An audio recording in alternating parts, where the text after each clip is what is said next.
Uh, Good morning, everyone. I, Ashish Khandelwal, National President, All India Agricultural Student Association, congratulate and thankful to the sir, Dr. R S Paroda sir, for agreeing on for coming on our webinar live first live show for the challenges and opportunities before youth in agriculture. So before starting of the talk, I just want to introduce to the sir that Dr. R S Paroda sir has made valuable contribution in the field of agriculture, both as a researcher and an able administrator. His contribution in the field of plant breeding and genetics resource management are globally recognized. During the period 1994 to 2001, Dr. Paroda spreaded and modernized the National Agriculture Research System as Director General ICAR and Secretary there, Government of India. Under his dynamic leadership, more than 30 new National Institute were created in crops, horticulture, livestock, natural resource management, fishery, agriculture engineering, and social science sectors. The prestigious National Agriculture Technology Project to reorient agriculture research, education, and extension education of India was designed and negotiated with World Bank for $250 million in 1998 under his dynamic leadership. Dr. Honorable Dr. Paroda sir is the main architect of one of the world's largest and most modernized national gene bank in New Delhi, housing now more than 250,000 valuable germplasm accessions of different crops. The impressive National Agriculture Science Center complex built on Pusa campus was mainly his initiative and vision. International Crop Research Institute for Semi-Arid Tropics, that is ICRISAT, at Hyderabad, and the Agriculture Research Institute of Kazakhstan have named their gene banks after Dr. Paroda sir in recognition of his notable contribution in the field of genetic resource management. Dr. R S Paroda sir also received several nominations, and that include the most prestigious, that is the Padam Bhushan Award, that was presented by the President of India in 1998. Other awards conferred on him are, that is Rafi Ahmad Kidwai Award, ICAR Team Research Award, FICCI Award, Om Prakash Basin Award, Asia Pacific Seed Association Special Award, CGIAR Award for Outstanding Partnership in year 2000, Lifetime Award by Association of Agriculture Scientists in America, Dr. Harbhajan Singh Memorial Award, Dr. B.P. Pal Memorial Award, Bollog Award, ISCA Gold Medal for Excellence in Science, Gold Medals from Ministry of Armenia and Ministry of Agriculture Vietnam, Lifetime Achievement Award, Agriculture Today, Dr. A.B. Joshi Memorial Award 2012, Professor Kanyan Memorial Award, Krishi Shiromani Award, Samman by Mahindra and Mahindra Limited, and the first US Avasti IFCO Award for the lifetime achievement in the field of agriculture, development and agriculture research in year 2017. Honorable Dr. R S Paroda sir has been conferred fellowship of most national science academics like INSA, NAS, NASI. He was elected as General President of the prestigious Indian Science Congress in 2000-2001. Among international recognition, he was elected as Fellow of Agriculture Academies of Russia, Georgia, Armenia, Tajikistan, and the Third World Academy of Science. He also served as president of more than a dozen agriculture scientific societies in India. Both American Societies of Agronomy and the Crop Science Society of America awarded him with the prestigious honorary membership in 2001.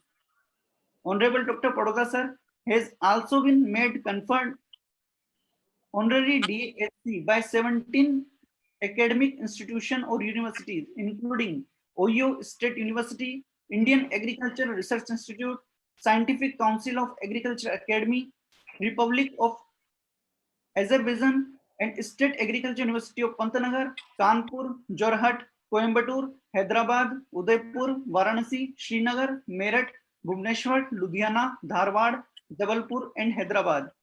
Dr. R S Paroda sir was instrumental in establishing Global Forum on Agriculture Research in FAO, Rome, and served it as a founder president from 1988 to 2001. He was instrumental in establishing Asia Pacific Association of Agriculture Research Institutions at FAO Bangkok and served with great distinctions as executive secretary for more than 2 decades. Today, APARI is a very vibrant regional organization. He is the first Indian to have served as a chairman of ICRISAT board of trustee. He also served as a member of board of trustee of IRI, member of WMO high-level task force on climate services, member of advisory council of Australian Centre for International Agriculture Research, member of the finance committee of CGIAR, and member of the governing body of the Commonwealth Agriculture Bureau International. Dr. Paroda sir successfully organized several international conferences like Second International Crop Science Congress, most prestigious Indian Science Congress, Global Conference on Women in Agriculture, Agriculture Science Congress, Global Conference for Agriculture Research and Development, and the first International Agro-Biodiversity Congress in year 2016. For the overall benefit of farmer, lately Dr. Paroda served as chairman, Farmer Commission of Haryana, chairman of Working Group on Agriculture and member of Rajasthan Planning Board. Under his direction, the state agriculture policies both in Haryana and Rajasthan were approved. Currently, he is member of Strategic Impact Monitoring and Evaluation Committee of CGIAR and also served on the board of International Fertilizer Development Center, Muscle Shoals, Alabama, USA. As chairman of the Trust for Advancement of Agricultural Sciences, that is TAAS, his goal during last 2 decades is to link science to society through policy, advocacy, and public awareness. So we are very grateful to Dr. R S Paroda sir that he came to our association to present the valuable talk on the challenges on opportunity before youth in agriculture. So kindly, sir, I request you to start the talk. Thank you, Ashish, for that generous introduction. Good morning to all of you. It's indeed a matter of great pleasure to have this interface during the period of lockdown. Most of you must be either at your home or in your hostels, trying to live to a different lifestyle. I think we will have to adjust ourselves to a different life system, which COVID-19 has forced on us. I thought what to talk to you when Ashish asked me. And since most of you are at a stage when I myself started my career, and at that time, very few used to take agriculture as a profession. Rather, my colleagues all laughed at me when I decided to go for BSc in agriculture and not in medical science or in engineering. But I don't have any regret when I have, in retrospect, a look at what could be done. Let me say, you are proud to be in a noble profession. This is a profession which serves the society. And it is not for you, yourself you work, but you work for all those who need household food and nutrition security. So with this, I also see that today there are better opportunities, but at the same time, challenges are not less. And youth has to play its important role. So I'm likely to talk to you in the context of the Bengal famine. When I was born, my mother used to introduce me to relatives that he was born during the year of Bengal famine. That famine was not because of any specific disease, but was mainly a famine due to shortage of food and wrong policies at that time of the government. And in eastern India, mainly in West Bengal, Bihar, and Assam, more than 10 million people died.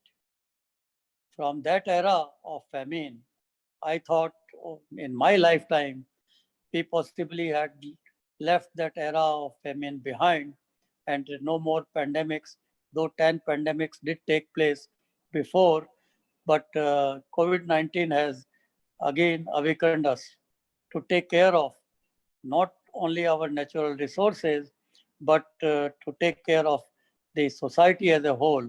And the challenge before agriculture uh, is to see that we continue providing good food, nutritious food to our ever increasing population which has now reached 1.37 billion. From the status of begging bowl, when I was student at IRI and seeds of green revolution were being sown, uh, at that time I had an opportunity to start working and going to Jayanti village and other villages around and sow those miracle seeds of wheat imported by us from Mexico, Dr. Borlog, Dr. Swaminathan, Dr. B.P. Paul, Dr. A.B. Joshi, Dr. Amir Singh. It was really an opportunity to see what we can do to achieve uh, self-sufficiency because we didn't have money to buy. We were importing at that time almost 10 million tons of food grains, and our security was from ship to mouth as to which ship will land in which part of the country and where that food will be distributed. From that begging bowl status, today we have come to an era of self-sufficiency. Also, we are not now importing but an exporting country, and exporting more than 40 billions of food grains and other agricultural items. And thanks to the science that we today have accomplished green, white, blue, and also rainbow revolutions. In that respect, when we look at, we have had unprecedented growth, six-fold increase in our food grains. Horticulture production has excelled even food grain production for the first time over the last 5 years. As against fourfold increase in population, we could demonstrate to the rest of the world that we can take care and not only take care of ourselves, but can provide food to other developing countries needing our assistance. We could reduce poverty, which was around 70% at that time, to 20%. Still, it is not a very happy situation. And buffer stock could be built to more than 50 million tons and export only of food grains. Other items beside is of more than 20 million tons. As a result, we also helped nation and the people to increase their life expectancy, which got doubled. No doubt, the health facilities also are responsible, medical facilities are responsible, but without food, without good nutrition, this would have not been possible. The recent estimates by the government, which you might have read only last week, that we have had record production despite all these constraints, not only of food grains, of rice, of wheat, of maize, of oil seeds, and also of cotton. In sugarcane, today India has 4 million tons buffer stock, which we cannot export because our prices are not competitive. But from shortage, we have come to a era where we can think of not only taking care of ourselves, but also exporting to other nations who would probably be needing more of this help when COVID-19 is going to have its impact on food and nutrition security the world around. Therefore, recently, we have come out with an open letter signed by more than 170 uh, eminent people, including Nobel laureates, some prime ministers, former prime ministers, also the food laureates, also Padma awardees from India, and many agricultural leaders, and this letter has gone to UN and the G20 and other national leaders, that if we do not take care of globalization of agriculture and don't impose barriers, probably we will be doing better for food security at the global level. Otherwise, things may really be much more difficult for those who are unable to produce but need this kind of support. Thanks to these revolutions, white, you can imagine from 17 million ton, 184 million ton. In horticulture, from less than 95, we have increased threefold. And in case of blue, not from the marine capture, but from inland fishery, which was not there before 50 years. Now it is inland fishery which has led to blue revolution. And today our production has gone to 12.6 million tons. And we are one of the larger uh, exporters of fish and shrimp, etc. When you look at India has not done bad in trying to compare with the rest of the world. Often people say we are behind that, we are behind China, we are behind USA, we are behind Egypt and whatnot. But when you look at it, our rank in rice is second, wheat second, pulses, we are the largest producer and largest consumer. In case of rapeseed, we are number third, and groundnut number two, fruits number two, vegetables also number two, and sugarcane also number two, and in milk we are number one. In meat, we have all the potential to raise our rank in the world uh, in the near future.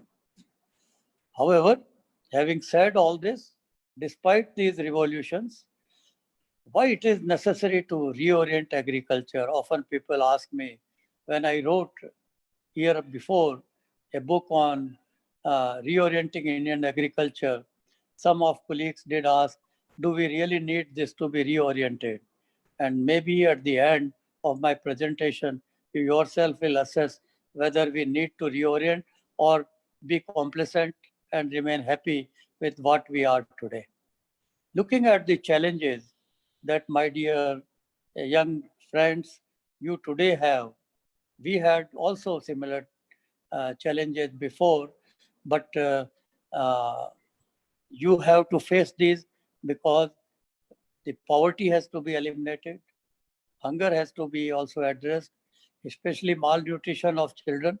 India has the largest concentration of malnourished children below 5 years of age in whole of the world.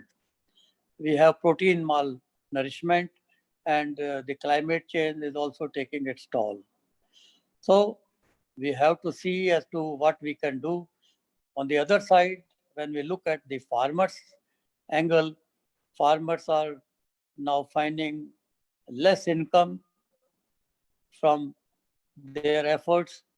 Youth, particularly, this is what I'm going to talk to, is not interested in agriculture, not find it as a respectable profession and attractive, economically useful profession. And no doubt, farmers and we all, including whether it is research or whether it is development, the policy support for additional investment. In that respect, when we look at the second generation problems of green revolution, they are real.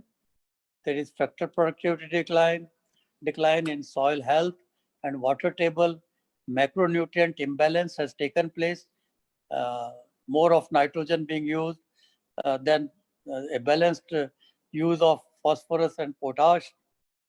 Micronutrient deficiency is another issue. Diseases because of the tropical and subtropical climate and cropping intensity increase, also increasing the dependence on costly inputs has been now there, uh, leading to less farm profitability.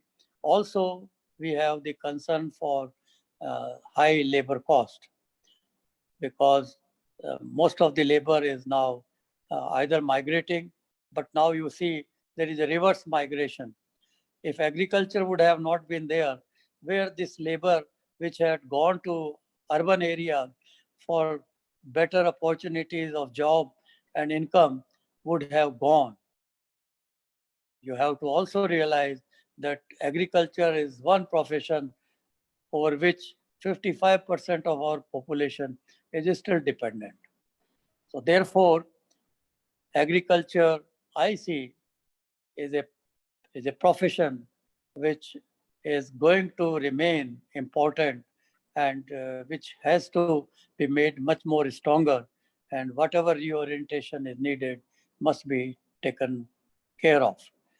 Economic Survey of India over the last 2 years, 20, 2018 and 2019, has come out with criticism of Green Revolution, stating that it had been an over-exploitative and non-sustainable approach. My dear friends, if we had not produced, what would have been the situation today for starving people? Now we can say when we have enough that it was over-exploitative, because at that time when our Prime Minister Indira Gandhi went to US to beg for food, she was declined. And when you don't get food back, imagine what happens. If you go to your neighbor and ask for atta or dal, perhaps that will put you in a most worst situation compared to any other situation elsewhere. It, no doubt, they recognized that it ensured food security, but it was mainly around few crops, rice, wheat, maize, and pulses. Over-exploitation of water had taken place, no doubt. Without that, would have not been possible. But yes, we have been over-exploiting. This is an issue which has to be looked at. Soil nutrients have been depleted. Organic matter content is low. And we have been using more energy. We had made agriculture more labor intensive, and therefore we have to look for alternatives like farm mechanization, etc. And mostly the farmers became dependent on government subsidy, minimum support price, and food procurement, etc. But at the same time, we have to recognize that thanks to the vision of the leaders that they created, required infrastructure and invested heavily through capital investment in agriculture, which has gone down by 50% today. Net sown area has increased but has now remained static for over last 4 decades. We are fortunate to have this much cultivable land. It is even more than that of China. So China is much bigger in size than us. Gross cropped area has increased again significantly, thanks to the vision of building highest dam and longest canal, that our net irrigated area has increased and got doubled since 1970, and it is at around 68 to 70 million hectares today. Gross irrigated area has been increased. The seed corporations were established and the new seed has been provided, and today we are able to meet about 67% of the demand. And fertilizer use, we were never using any fertilizer till 70s, till Green Revolution. Now today we are one of the important fertilizer producing of about 25 to 27 million tons of being used in India, more than 107 kg per hectare. Now, obviously, the attention that is required to be given, that okay, we cereal based systems, we had to now think of having sustainable cropping systems, and we have to reorient it to make it both profitable and sustainable. So therefore, we should look for diversification of agriculture. We should look for secondary agriculture, not only depend on crops, but maybe on forestry, maybe on horticulture, maybe also on livestock fishery, and even beekeeping. We have to go for specialty agriculture like mushroom production,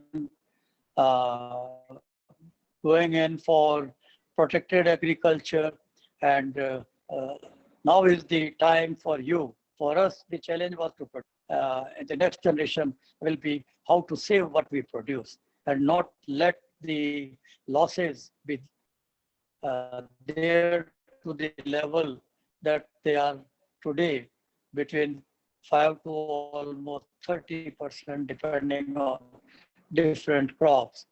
So we have to manage the produce that we have and go in for post-production opportunity as well as a challenge. And the challenges of sustainable development goals that are before us are that we have to meet these by 2030. If we don't do this, we have already lost 5 years. By 2030, we have to achieve the level of no poverty, zero hunger. We have to make our agriculture climate resilient, and we have to build stronger partnerships. Recognize that if we didn't have partnership earlier with institutions like CEMET in Mexico for wheat and ERI in Philippines for rice, possibly we would have not got the green revolution. Therefore, this partnership has to be understood and further strengthened if we have to achieve similar results in future in different sectors of agriculture. In this respect, now I come to the main aspect of youth and agriculture. You all know that around 20% youth is there in the total global population, which is likely to be 9 billion by 2050. India is likely to be the most populated country. We may beat China in another decade's time. We are already approaching them at around 1.37 billion. And we do have one good situation, and that is that India's population is expected to remain younger than even China and countries like USA, Europe, and Japan. Our average is currently 30 years, as against 40 in US, 46 in Europe, and 47 in Japan. And we are, as I told you before, sustaining more than 55% of the people. And today in India, we have 356 million young people between 10 to 24 years, of which about 200 million live in rural areas alone. So how do you utilize this human resource effectively for the benefit of the nation as well as for benefit of all of them is an issue which has to be looked at. Challenges before youth: lack of access to good knowledge. I think even when we talk to the farmers, progressive farmers of the Green Revolution region, today they would say, we don't need subsidy, but we need good education, good knowledge. And we want to see what others are doing to be successful. We have obviously limited access to land holding because most of our farmers are small and marginal, lack of financial resources, difficulties in linking to market, which is a bigger challenge. I think I'll come to it later. And obviously at the household level, youth has hardly any decision-making voice. The major concern is we have to change the social image of agriculture. Agriculture cannot be treated as a non-science subject. It has to be taught even in school. And we have to attract best talent to go in agriculture to make it more effective and efficient. And there exists an aspirational attainment gap. When I talk to youth in various parts of the country, uh, they often ask me, "Sir, tell me, we are going to be an entrepreneur, but would we be able to send our children to the same school where you had sent your children?" I think this is what is the challenge. We have to create infrastructure. We have to improve social progress index in rural areas, for which there is need for both the capital investment, whether it is public or by private sector. And we have to see that there are better facilities, amenities, and opportunities, be it rural or urban area. In that respect, now we should see as to what is way forward. Obviously, you would ask me, okay, agriculture is good, we would like to go for it, we have already opted for it, but then what we can do? In this process, let me say, be globally wise, never think and never be introvert. Try to see what is success elsewhere and see whether we can also act locally, because often to say that I need this support, that support is secondary. The first support has to be self-support. Charity must begin at home. So we must act locally. If I go abroad and see best institutions, best universities, and come back and best national science centers and come back and don't create, or if I look at good gene bank in the US and don't create it in our own country, then whom to blame? We have to take this responsibility and challenge to do something locally. And to do that, we have to also understand what has happened globally to encourage youth. In that respect, Ashish did tell you earlier about Global Forum on Agriculture Research, which I happen to be the founder uh, president, and it established in FAO Rome.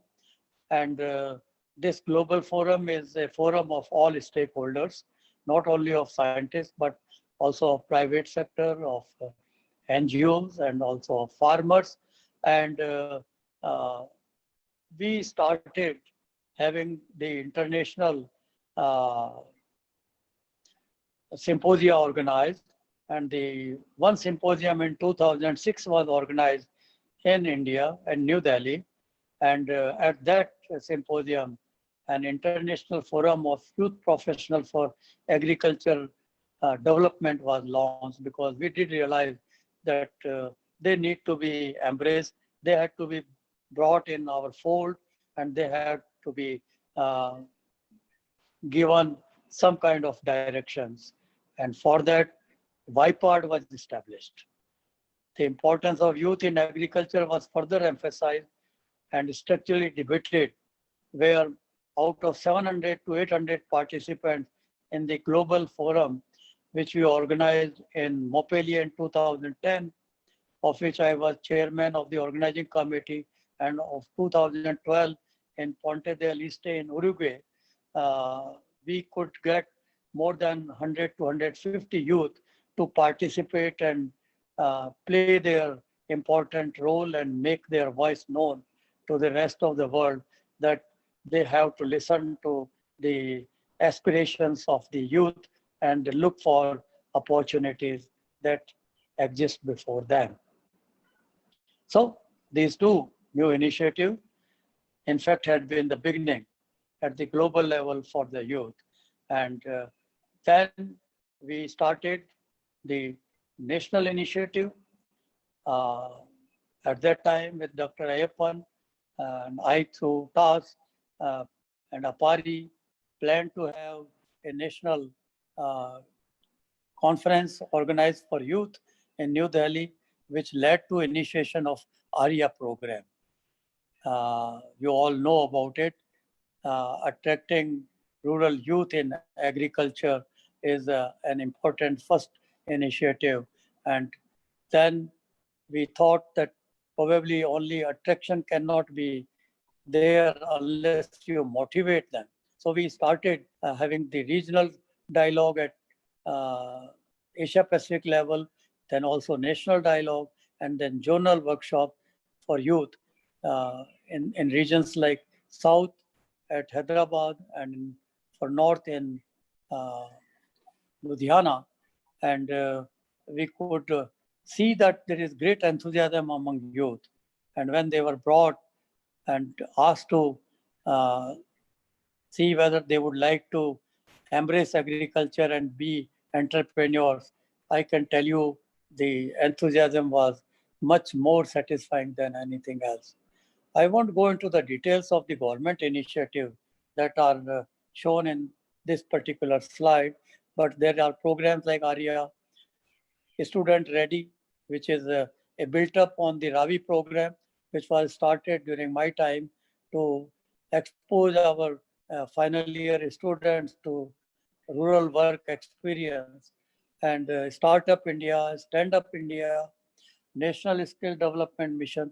Probably you can have the details of all these on the websites of these ministries. Make in India, Skill India, Pradhan Mantri Kaushal Vikas Yojana, PM Yuva. There are several of such initiatives which now are there, but we have to see whether we can take advantage of these and how they can be beneficial. NABARD has been strengthened recently. The finance minister has doubled its allocation for support to entrepreneurs and give credit at a reasonable interest rate. So there are issues, and when we look at the future roadmap, uh, then we see that youth has to be not treated only as farmer. In my opinion, youth to be now considered as value chain developer who can make the difference, who can link farmer to the market, who can increase the value of the produce, and who can ensure better income than to be exploited by middlemen, which is the present situation. Government to provide enabling policy environment for long-term investments, easy and soft credit, which is an important requirement, subsidy to entrepreneurs, easy market linkage, uh, also provision for allocation of land, water, and market law reforms, tax exemption. If it is rule-based primary value addition initiated by youth, and the private sector also has to come forward to have agri-youth innovation corpus fund created so as to have the creation of agri-clinics where well-trained youth in different sectors of agriculture can provide efficient services and have better uh, impact on the future progress of farmers. So, in the future roadmap, we have also, and I will tell you later that we have recently also submitted a report to the government, and we have through these various national and regional conferences recommending that there is need to create a separate department of youth in agriculture. In Ministry of Agriculture and Farmers Welfare, youth has to be given its due importance and place. There has to be a national mission on youth in agriculture. Why not? We have mission on all other aspects. And when agriculture is still contributing 17% to national GDP, we have to also see that we encourage agri-service centers to provide customized services to the farmers for farm mechanization. Labor is costly. In my village, now farmers don't have the bullocks for plowing the land. Even on my own farm, I hire the services of young people who go in to do the planting, sowing, and also threshing of the farm operations at a custom hire basis. Why not? This is further encouraged. We have to encourage youth to get involved in the electronic national agriculture marketing system that government is thinking of, link them to even global system. We have to see that they take advantage of startup, stand-up, and skill development schemes, and take up agribusiness enterprises and become not only the entrepreneurs, but also help in uh, farmers to come up with farmer producer organizations. So what we want today from youth is not to be a job creator, but a job seeker. Now, this would require youth, including women, to become extension agents. Why not paid extension? Now the knowledge for the specialty and secondary agriculture is not like providing the seeds of miracle wheat and rice so that it will get disseminated from farmer to farmer. We have to reduce the dissemination losses while extending the knowledge to the farmer.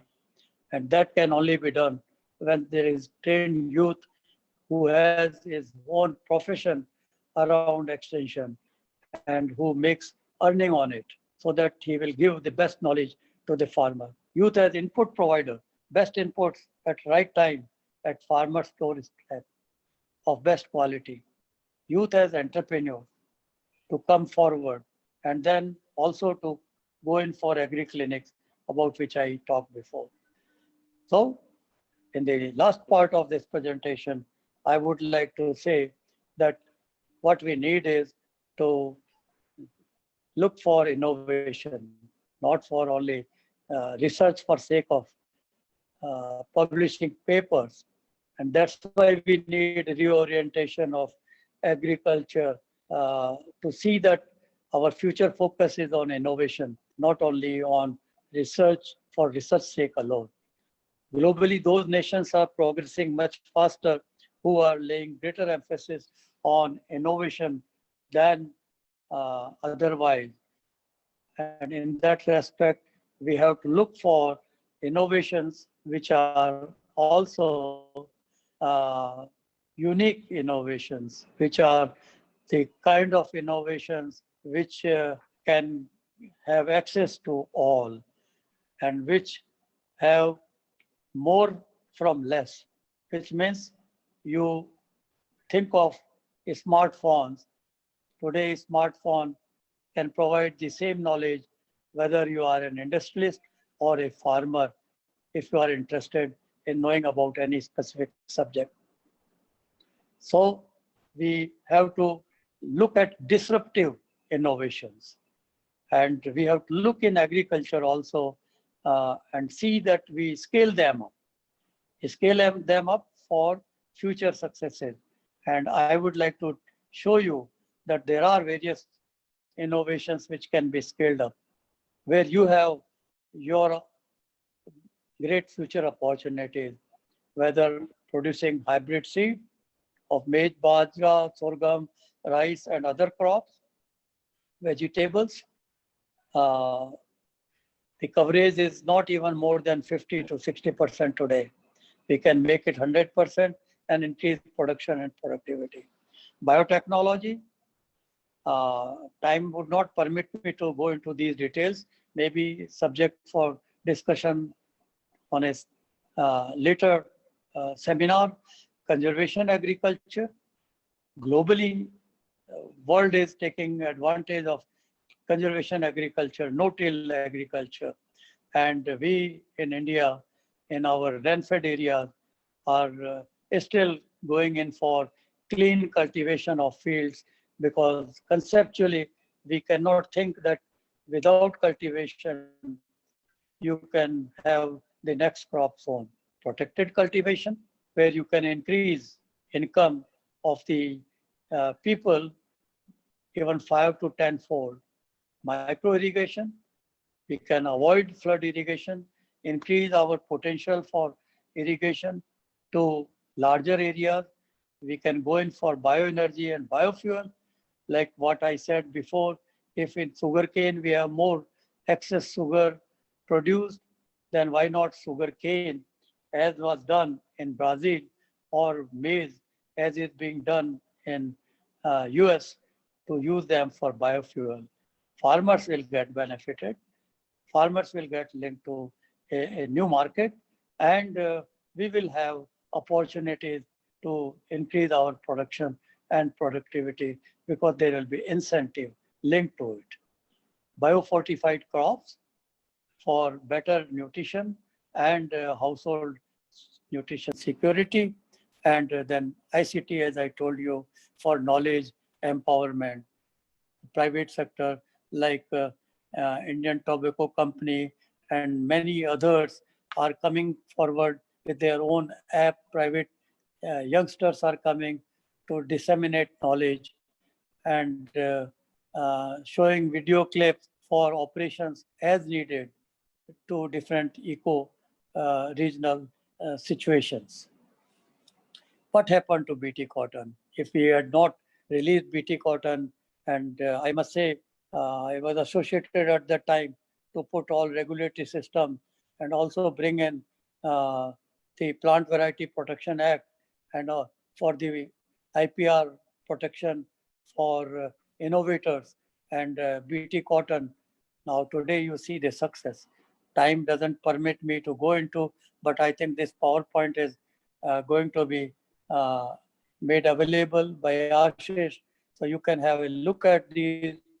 But today we are, rather than importer, one of the largest exporters of cotton. We are exporting cotton worth 4.5 billion. We have increased production by threefold. We have reduced the pesticide use, which used to be 50% in agriculture on cotton alone, by 40%. And still, we say that this technology is not good for the farmers. No farmer has ever said that, but we have still uh, uninformed and maybe vested interest of some of the lobbies who go against the adoption of these technologies. The same reservation was there when dwarf wheats and rices were brought in. And at that time, even the articles were coming, great gene robbery and whatnot. And the entire genetic resource will be wiped out, and we will be left with nothing. We have a gene bank where all those genetic resources are conserved and being used today. Conservation agriculture, as I told you, now without cultivating the wheat field, as you see here in the bottom left side, you can plant mung bean and have a sustainable cereal legume based system. In rice fields, you can have directly wheat planted and so on. But you need good knowledge for it. You need this to be taken up in a mission mode. Protected cultivation. China today has 2 million hectare area under protected cultivation.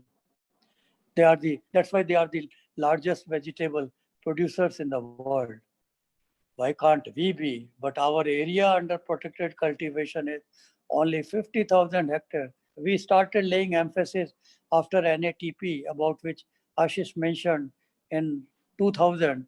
In 20 years, the average area covered is only 50,000 hectares. Why can't it be doubled in next 5 years?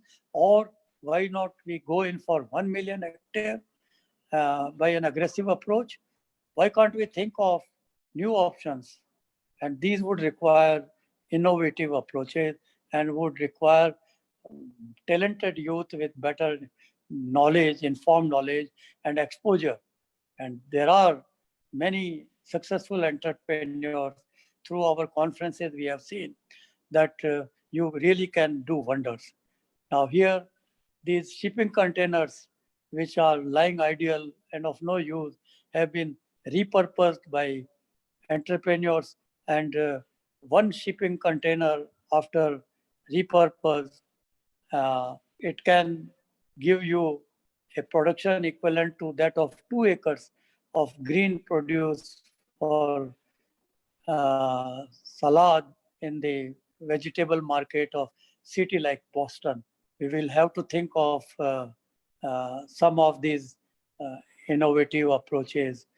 Micro irrigation with all emphasis, which was started again during late 90s when we started with subsidy on micro irrigation and 75% subsidy for women farmers. The area still is only 10 million hectare as against the 66 million hectare of irrigated area.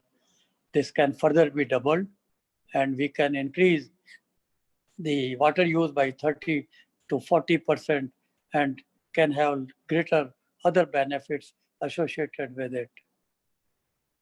We are still broadcasting the fertilizer. Why we don't go in for ferticum seed drill and ban this broadcasting? Why not we ban flooding of irrigation? And why not we go in for decision support systems and go in for precision farming, whether even it is use of nitrogen, liquid nitrogen use as is being done in countries like US and Israel. The last part is that you produce, but where to sell. And our marketing systems, Essential Commodity Act, APMC Act, would not permit you to take it from your mandis directly even to sell to others who want it. We need to change it, and I'm glad that this change based on a report which was given last year to the government at the request of Principal Scientific Advisor, which I happen to chair. And this report is also on your website, I presume. You can have a look at it, which also includes a lot of options for youth and the technology which are to be skilled and policy uh, reorientation that is needed. But I'm happy that our one of the recommendations on market reforms has been taken up front and accepted. And we have been all the time talking since ages that Bharat ek कृषि प्रधान देश है. But we have never said Bharat को हमें कृषक प्रधान देश बनाना है. So farmer first should be our motive now, and to make farmer first, we need talented youth to make the difference. I'm glad the EPMC Act, also the Essential Commodity Act, government is going to amend and bring in a reformed Marketing Act and would ensure e-trading of agriculture produce, barrier-free interstate trade and transfer of produce. Unless this is done, we can never achieve ENAM, about which we are all aspiring. There are a lot of, again, options there. Like I said, support to NABARD for credit to entrepreneurs. And here 1 lakh crore agriculture infrastructure fund being created, whether for go down, whether for post-harvest management, and so on. And in that respect, I do see that we have to now look at newer options and, and try to go in for taking benefit of these uh, approaches which are now available, whether it is crop loan, whether it is a facility provided for primary agriculture cooperative or farmer produce organization or agriculture entrepreneur or startups. So these are the areas which have to be thought of. And finally, I would like to say, while concluding, that our future challenge is for food, nutrition, health, and environmental security. Now, for health more after the COVID-19 pandemic, we have to provide good food, nutritious food, the food which is safe, the food which can be produced locally, and for which there are options and opportunities. So agriculture not to be considered as cause of any problem. I would like to only leave the message that agriculture is a solution for achieving sustainable development goals for which we are today aspiring. Even for going in for the uh, climate change commitment under Paris Agreement. And the task ahead is indeed difficult, but not insurmountable, provided needed policy support is there, and support is there, especially for agriculture research for development funding. We have been arguing for it to double this allocation of AR4D for the last 10 years. Unfortunately, allocation of the ICR has not increased at all over the last 1 decade. How can we expect to achieve these challenges if we don't have Institute of Banana well supported? We can't be the banana producer and the leader in the world. If we have to export the grapes and we have to also raisins and wine, then you have to have an institute on grape. If tomorrow you have to export like Philippine orchids, in which we have great diversity, you have to have an institute on orchid. These institutions were created, but these institutions today, whether universities or whether ICR institutes, they are starving of funds. And practically all allocation is only for staff salary. So something will have to be done there. We have to scale innovations, which I talked about. So we must have a clear way forward and try to act fast to achieve secure and sustainable agriculture as we move forward. And this is the only way by which we can have better future for our younger generation. Thank you very much.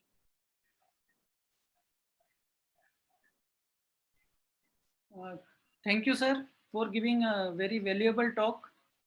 And so during conversation, we received some questions also, as well Okay. as we can say some comments. So we can discuss that thing.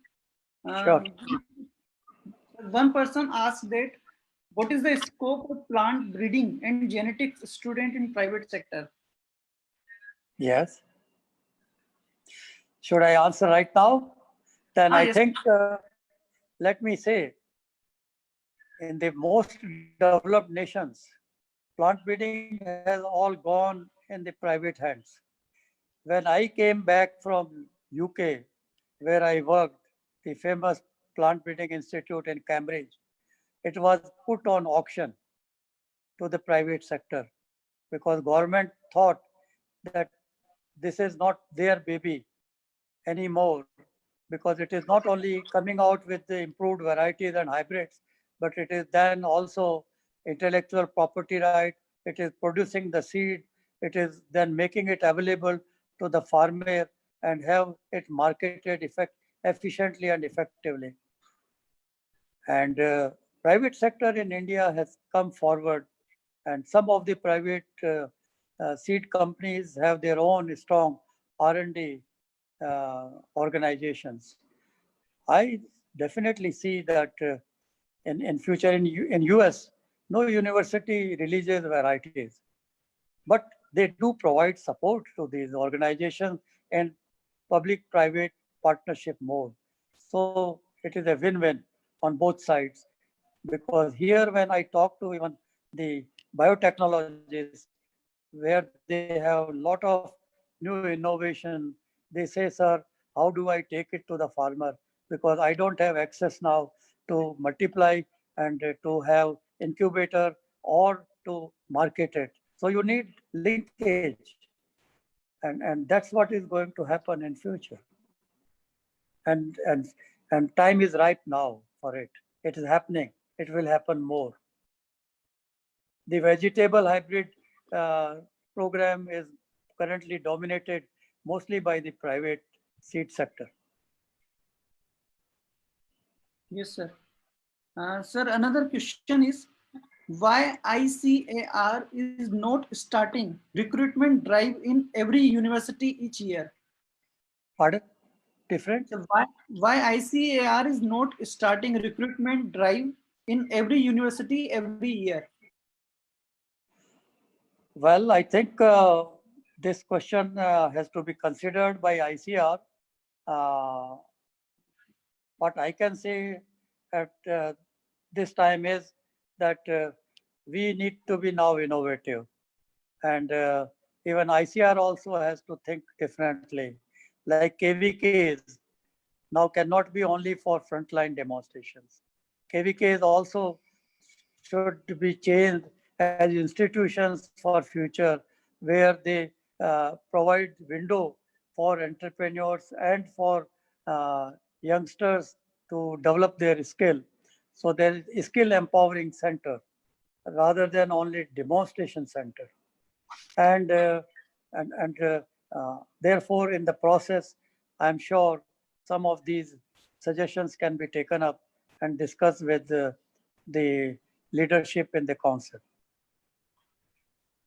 Sir, another question is how to motivate youths for agriculture in areas such as Ladakh, which remains disconnect with other parts of the country for at least 6 months?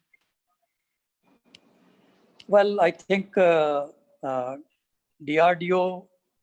has been doing quite a lot in Ladakh as far as agriculture research is concerned, and opportunities if we have to think in terms of going in for producing vegetable seed in temperate areas up to Lahore, Spiti, we are already producing and taking advantage of, but more can be done. And I do see an opportunity of not only an institution in Ladakh for agriculture research, like we created in Eastern region, the university like Central Agricultural University and ICR Research Institute for Northeastern region in Patna were created at that time to look at the requirements of those regions. And today you have agricultural colleges in all those eastern states and veterinary colleges where we had nothing before.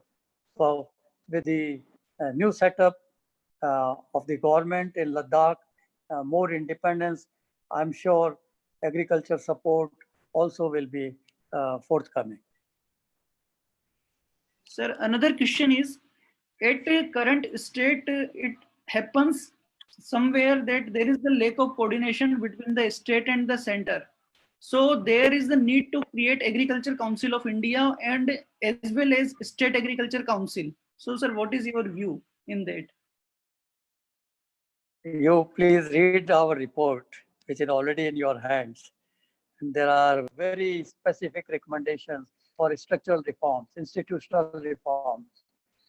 We know agriculture is a state subject. That's why marketing could not be thought of earlier. But now government has decided to go ahead to bring in reforms in Market Act. Similarly, we know today education being a state subject, some states are teaching agriculture in schools and some states don't. We know that water is a state subject and the problems are there which are interstate. So we have said that let there be like GST council for the tax between state and center. There should be also a council for agriculture research for development headed by Prime Minister and to be based in Niti Aayog. We have also said every state should have a farmers commission, including in the center, so that there is a mechanism, institutional mechanism to link with farmers and raise their voice, which are justified. Not that they have to come on the road to raise their voice and assess those properly. And I had done it while being chairman of Haryana Farmers Commission and we brought in a lot of reforms, thanks to, again, the policy makers who listened. Again, we have said that there should be an agricultural education council at the national level, like you have veterinary council for veterinary subject alone. But we need this for all agricultural subjects, not only for veterinary. So why not expand that and make it agriculture council and have the system which I started for what you call is accreditation, a system of accreditation for imparting quality education and ensuring that there is a specific standard maintained by all, whether it is for admission, whether it is for courses, or whether it is for practical training. Sir, another question is whether government should permit the cultivation of transgenic crops to farmers in the field of agriculture biotechnology. We have again recommended very clearly that whole world, about 190 hectare area today, is taking benefit of biotechnology. Our recent letter to the UN and also G20 is speaking about it, and we have always been arguing. Even at one time, more than 50 eminent scientists, including the World Food Laureates and the Padma awardees, including Dr. Swaminathan, had written to the Prime Minister that we must give support to the technology that is already available and have it released so that farmers are benefited. It is in the national interest. Why don't we have at least the BT soybean and the canola? We are importing today soybean and also oilseed and crushing it and using oil. And when you use it as oil, you don't, if you have, refined oil, there is no entry of protein in the human system. So there is no question of any phytotoxicity element, even if there is any concern and doubt in anybody's mind. But scientifically, it has been proven globally, including about 100 Nobel laureates who had also written on this subject, that these crops are, and even Borlaug used to argue very strongly that the future lies in taking benefit of new technologies, whether it is biotechnology, nanotechnology, artificial intelligence, use of drones, and big data. Okay, sir. So recently, Government of India has launched 20,000 crore rupees for the development of fishery sector. How youth of the country can contribute towards it so that small scale farmers can be benefited? As I told in the presentation, that fishery sector is a sector which is moving very fast, and there are opportunities, whether it is the hatcheries for fish seed, whether it is cage cultivation, whether it is ponds. A successful farmer in Karnal, who is today known as King of the North India for fish seed production, and also linked himself to the export market, starting from just 1 or 2 acres of land. Today, he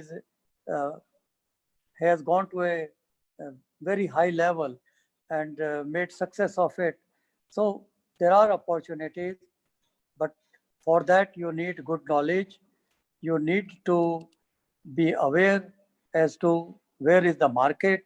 You must link it with the market, make sure that there is cool chain, and also there is tremendous opportunity for export market. Today, India is one of the largest shrimp exporters in the world. So there is great potential and opportunities, and most of these fish farmers otherwise are poor and small holders. So providing them this kind of backstopping, hand holding, as entrepreneur would need also mentorship, hand holding by institutions, credit.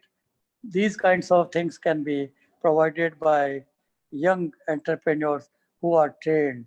Even in case of horticulture, I need today good quality saplings of mango or quinoa or of amla.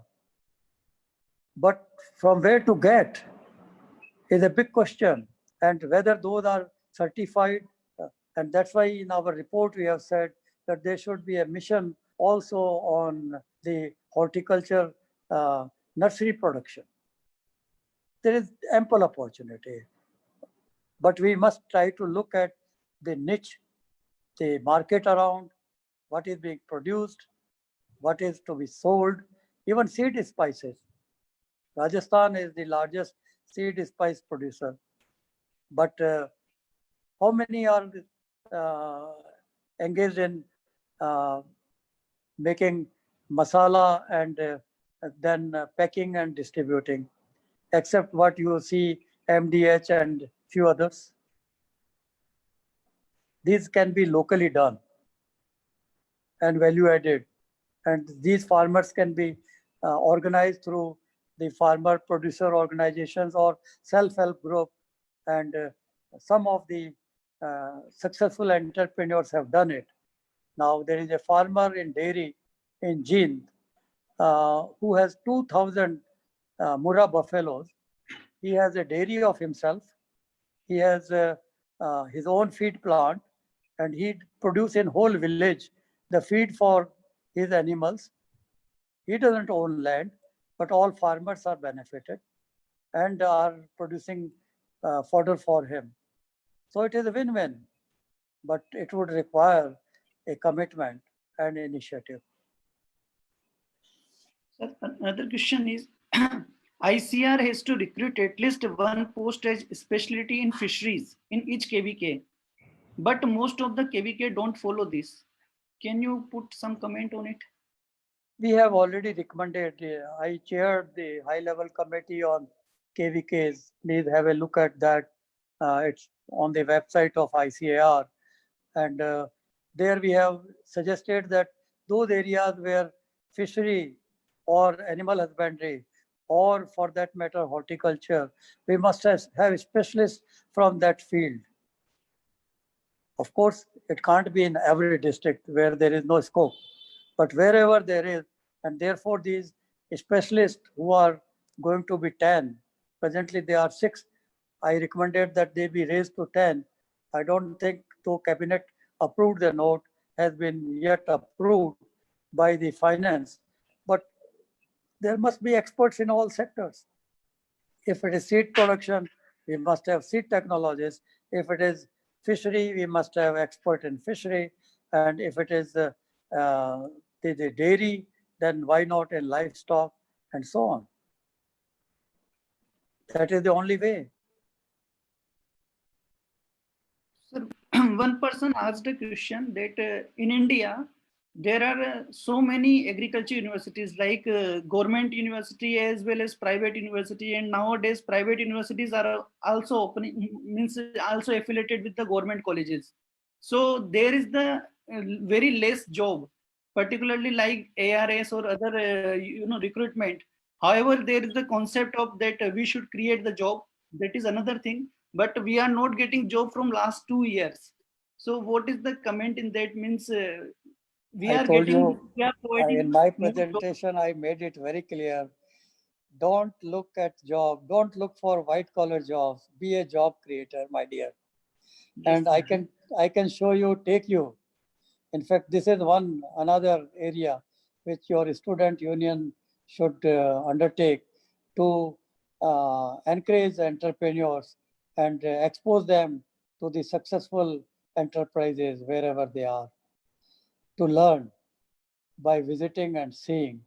And in that, I have seen that these young entrepreneurs have created job for others and are also, like if it is a biopesticide, one young entrepreneur who came back from US after training is now based in uh, Bangalore, has his own company, and is in last less than just a decade is approaching a turnover of about 1,000 crore, employing more than 300 people. So there are options, opportunities, and there are many of these I have seen.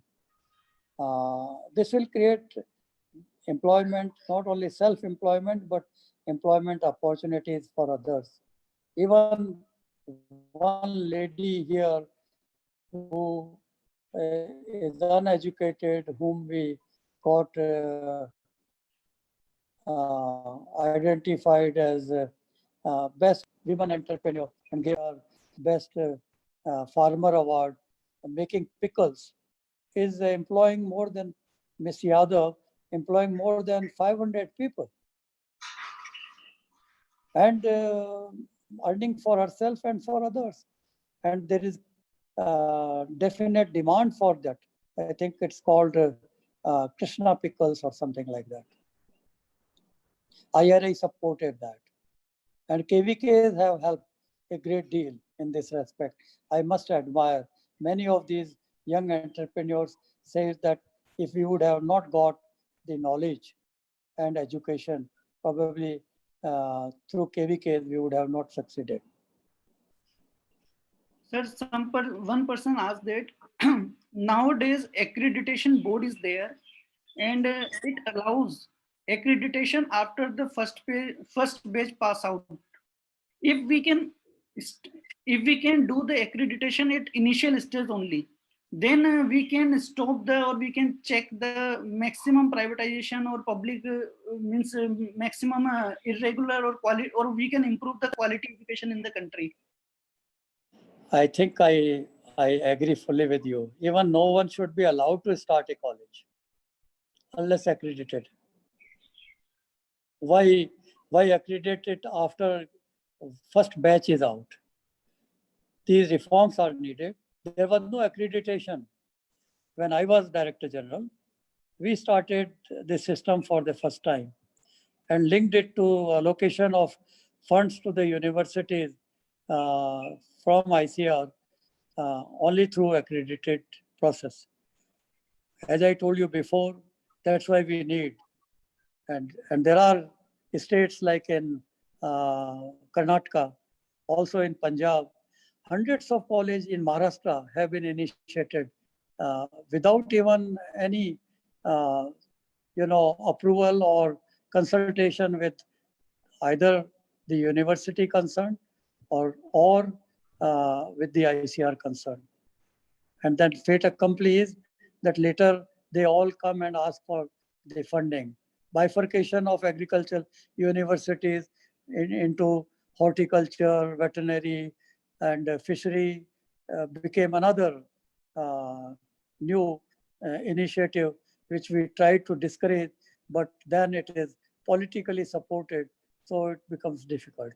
You can't dissect agriculture into different sectors and say different institutions will impart knowledge about holistic agriculture, whereas you are only dealing with either fishery or with animal husbandry. We want broader outlook, broader education, better education, and therefore it is right time that this Agriculture Education Council of India is created at the earliest, as recommended in our report. Sir, pink bollworms have gained resistance to Bt genes due to non-compliance with refuse mandate. Is there any potential toxins to control PBW, pink bollworm? In fact, this was right in the beginning when we had released Bt cotton. It was a requirement, and even with all seed packets, refuse seed is provided. but then farmers are not planting it. And what is needed is the post-release monitoring system, which seem to have not been in existence that effectively or operative at all. And that's what in my Supreme Court report on the GM, I have specifically recommended that there is definite need for post-release monitoring system to be put in place. Also, there is need to strengthen the registration system and the secretariat, whether to be strengthened further with uh, those scientists who don't have any conflict of interest. Sir, increased privatization will lead to increased pressure on our farmer to keep buying hybrid seed every growing season. What is your view in that? I come from Rajasthan. Probably you may also be from Rajasthan or UP. And I come from desert area. And when I talk to the farmer, why don't you buy the cheaper variety seed of the bajra? He'll say, sir, thank you very much. मुझे तो सिर्फ संकर जाति का बाजरा चाहिए, मुझे और कोई बाजरा नहीं चाहिए, क्योंकि अगर मैं अच्छा बीज नहीं डालूंगा तो मेरी पैदा ही नहीं होगी. What to talk of thinking of any crop. So it is.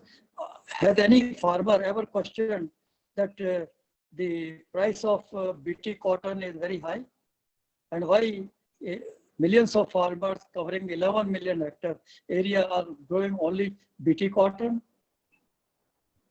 I think this is just by those who try to talk against the technology. And there, what I have been suggesting, and we must take care of, that there must be competition. Obviously, monopoly would lead to increase and exploitation to a certain extent. But for that, why not we go in for giving the licensing, exclusive licensing for eco-regional specific varieties and hybrids bred in the public system to the private sector and create competition. Why not come out with the BT cotton which is produced in the public system? Why not increase those? Why not transfer BT into what then reorientation? Also, newer emphasis on research and its monitoring effectively so that there is delivery rather than open-ended research which is presently going on. Sir, how ICAR through KVK or MG scheme can create an impact for establishing FPO in the villages? FPOs, in fact, is a great opportunity. And the government law for farmer producer companies is providing a lot of opportunities and incentives. But then the farmer don't know. If I want to have farmer producer organization of 10 farmers with about 100 cows producing milk, organic milk, I just don't know what to do. They would require the hand-holding by institutions, whether it is KVK, whether it is a trained entrepreneur or extension agent, and to link them to the market. Most of the vegetables we have seen are being, if you go to West Bengal, marketed by young people who are associated with a small farmers organization or cooperative and linking themselves to market. This has happened also for baby corn in village which is called Aterna in Sonipat district. So farmer producer companies are coming up, but they need exposure, they need knowledge. Even they don't have idea where to go.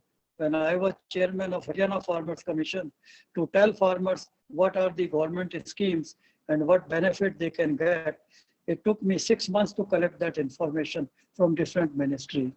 And that information keeps on changing. So who will provide this knowledge?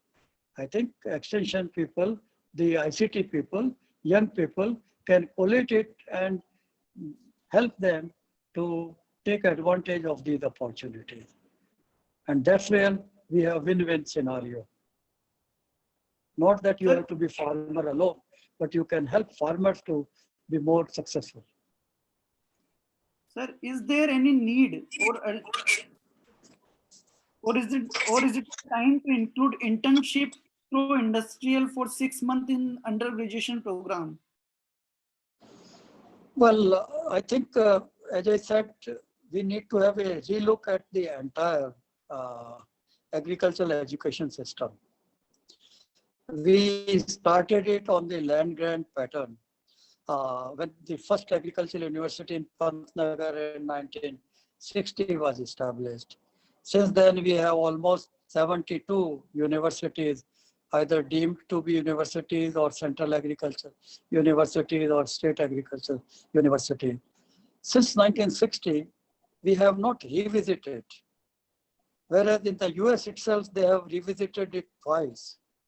You don't find now the College of Agriculture as a College of Agriculture in any of the agricultural universities. Most of those colleges are today College of Agriculture, they are College for Food Science. Now they are already thinking that they have to not only think of produce, but link it to the food and make it food science oriented. You go to those places, you don't find even Department of Agronomy. It is changed, the name is changed. I don't think you find any university or college which is College of Home Science. We need to rethink why home science is only for women. Now the home science has to be a bigger in terms of managing these kinds of value-added opportunities and involve all irrespective of the gender. And we have to also see that in the process, there is change in, when I talk to the industry while being the Director General, why they were not hiring our agriculture graduates, the answer was that they are not fit for our requirements, sir. I said, why? They said that we have to give them practical training for almost 1 year. And therefore we selected our own, who is a bright one, and train him according to our requirement. So we'll have to understand from private sector as to what is their requirement and how can we change and which subjects to be changed at what level. And that's how we brought in Ravi program at that time. But Ravi program did not continue as Ravi program indefinitely. It is supported by ICAR. Why it should be supported by ICAR only all the time? One would like to ask it. Is it not relevant to the state university and meeting the needs of the states? I think the whole issue of this education and the TAAS had organized the Agriculture Science Congress in Bhubaneswar, which was steered at that time by Professor R.B. Singh, has come out with very important recommendations, but they need to be implemented. Most of these recommendations in these reports somehow remain just somewhere, not even on the websites. So how do you take advantage of those?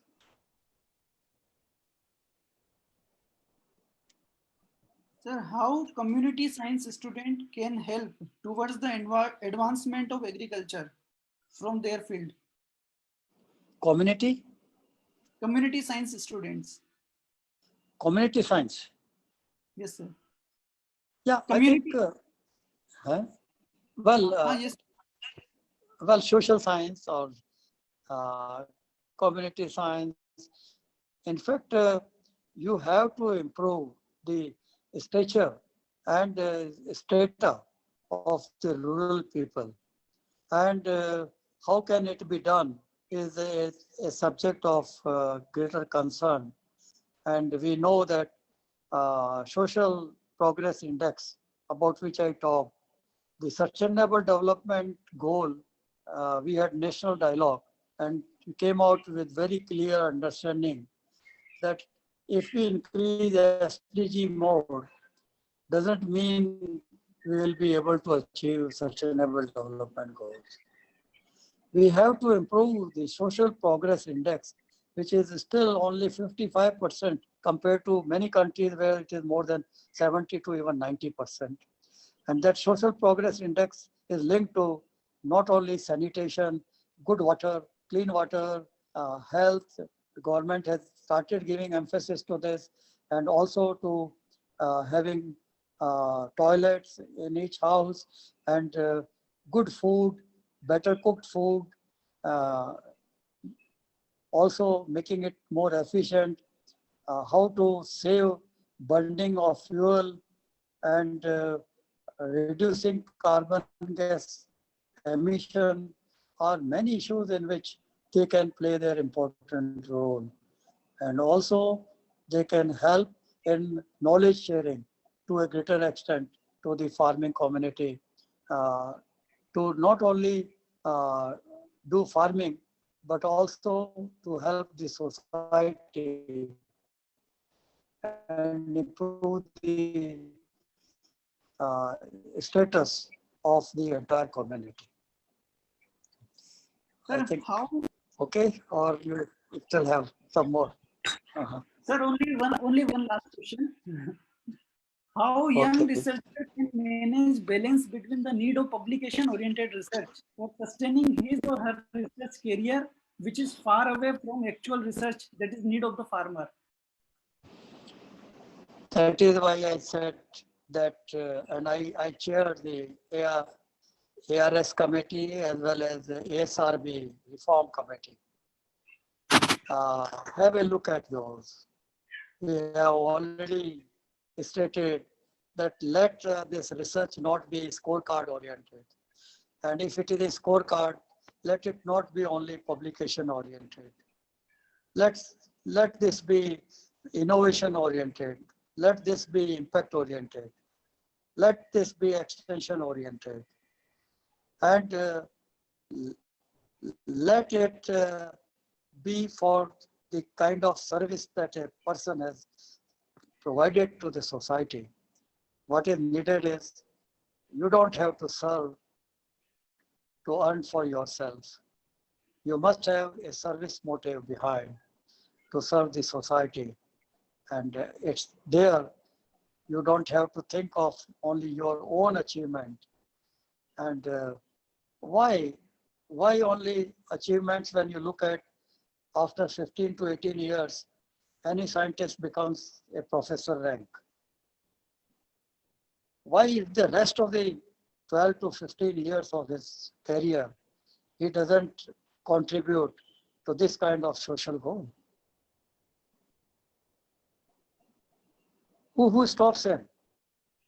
And what he is aspiring? And where is accountability for that matter? I see accountability is another issue which is not able to distinguish between performer and non-performer. And that is what is my personal major concern in today's context. We must identify performers, we must reward them, and we must encourage them to not only change themselves, but to change the environment around. I hope it is clear. Yes, sir. Sir, thank you very much, sir. And sir, I also want to say something that from initiation or inception of ICAR, we also raised several issues like Agriculture Council of India, Central Agriculture Services, ARS, sir, nowadays ARS eligibility and other things. and there are some gap. We also think that ICAR should get the more research fund. That's nowadays it is lacking. So research fund should be allocated by government more, or if it is possible that through MSME or Atma share, some amount can be transferred to the ICAR, because they all community are finally working for the farming community only. So if some share of fund can be shared to the ICAR, that can be one of the approach. So thank you, sir, very much for your great thinking, and we will share these slides with the students from our website, and we also circulated the 3 papers that was circulated by you, and it is also in our website, so people can download from there. So thank you very much, sir. Thanks a lot. Well, thank you, Ashish, and thank you to ISA for this opportunity. And I would like to wish at the end good luck to all the youth engaged in agriculture. Bye-bye. Thank you, sir.